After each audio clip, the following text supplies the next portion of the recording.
Let me let you in on a little secret. You want to know the reason most pitches and presentations bomb? It's not nerves. It's not even boring slides. It's because the structure's bad, and no one tells you what to do about it. The good news is there's a very simple formula you can use to craft a speech that will keep your audience on the edge of their seats.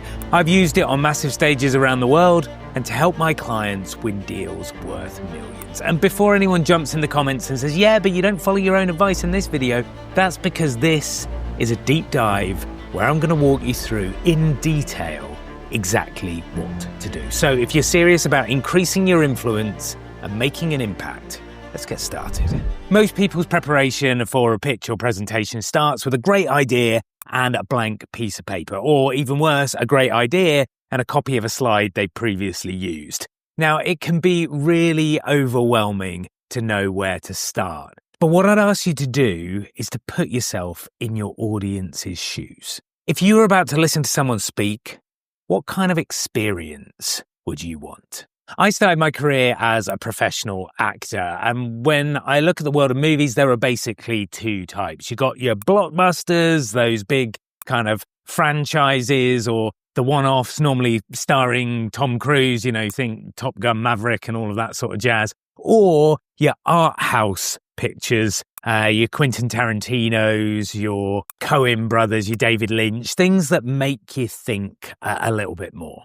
Now, for most audiences, especially in a business context, what they really want when they're watching a pitch or a presentation is to be able to sit back with their metaphorical bucket of popcorn and their litre of Coca-Cola and allow the information to wash over them. They want to be entertained, they want to be engaged, but they don't want to work too hard. In those David Lynch films or the Coen brothers stuff, the timeline moves, random characters pop up all over the place, and you've got to be in a particular mood to sit in the cinema or on your sofa and really follow that narrative. So when we're thinking about creating compelling presentations and pitches for a general audience, we want to give them what they want, and what they want is easy. So let's have a think about what a blockbuster movie entails. Now, I'm going to take you to the iPad. Generally speaking, most films have 3 sections. So we're going to look at the film being something like this. And what you've got in the first sort of section is this sort of introduction where you get to know the characters. Then you got the main body of the film where most of the action takes place. And finally, things get wrapped up nice and easily at the end. Now, if we look at something like a James Bond movie, for example, these things follow a really, really clear pattern. Like if you've ever been to more than one James Bond film, you've watched exactly the same movie dressed up in a completely different way. So in the first section of the film, we get to know the characters, we work out who Bond's new love interest is, we understand who the villain is, and it normally starts with some sort of car chase or gunfight, and there's some like massive bit of action that drags us into the narrative.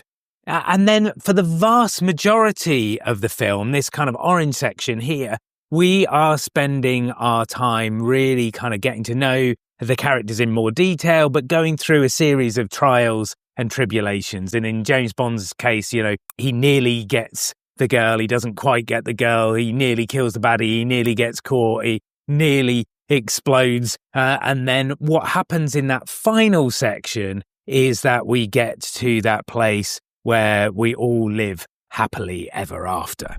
If you've done your film studies class, then you'll know that these 3 parts have a name. So the beginning here is called the setup. We've then got the main body of the film, which is the confrontation. And then the end here is the resolution.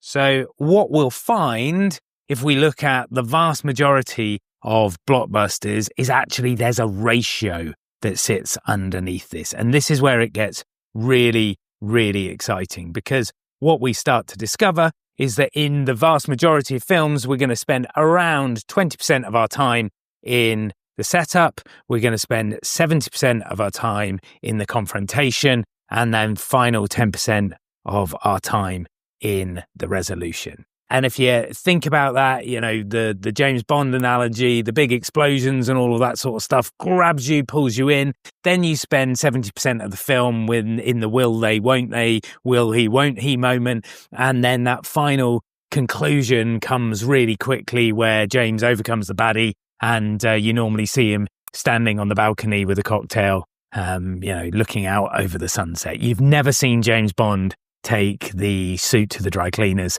or the Aston Martin to the car wash.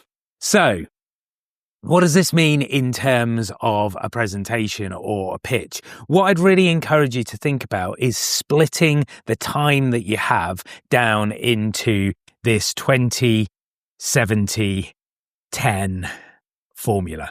And this is going to give you a really clear way of taking your audience on that blockbuster journey. Now, if we look at that opening 20%, then in terms of our setup, what sort of things do we need to get in there? Well, we've got to start with some sort of surprise. We've got to get our audience's attention. That's really important. So they need to know that we've begun. We've got to introduce ourselves and the topic. And we also want to do any kind of scene setting at that point as well. And, you know, if I'm thinking about a 10-minute presentation, that's the first 2 minutes. That's getting everyone settled, doing the intros, and letting people know what we're going to be talking about. When we then move into our second section, which is the confrontation, this is where that kind of bulk of the presentation or the pitch sits. So this is where you've got your examples, you've got your options, you've got your case studies, all of those meaty bits that you want your audience to consider sit in this middle section of the presentation. And finally, we get to the resolution. And this is where you might want to have a recap just to bring in all those ideas and pull all of the threads together. And most importantly here, this is where the call to action goes. This is where you tell your audience what you want them to do as a result of listening to you. So if we're thinking about that 10-minute presentation again, this is about a minute. We want to keep it short and sweet. You don't need to spend hours and hours and hours here. You've done the hard work in that middle 70%, and this is really reinforcing those key messages and getting your audience to understand the next steps that you want them to take. Now, there's lots of other things that come together to create a winning presentation. It's not just the structure. You need physical and vocal presence, the right mindset, the ability to connect with your audience. So if you'd like to benchmark yourself against the 6 ingredients of impact, use the link below to take my Presenting with Impact scorecard. You get a free PDF and lots of tips and tricks and ideas to help you really up your pitch and presentation game.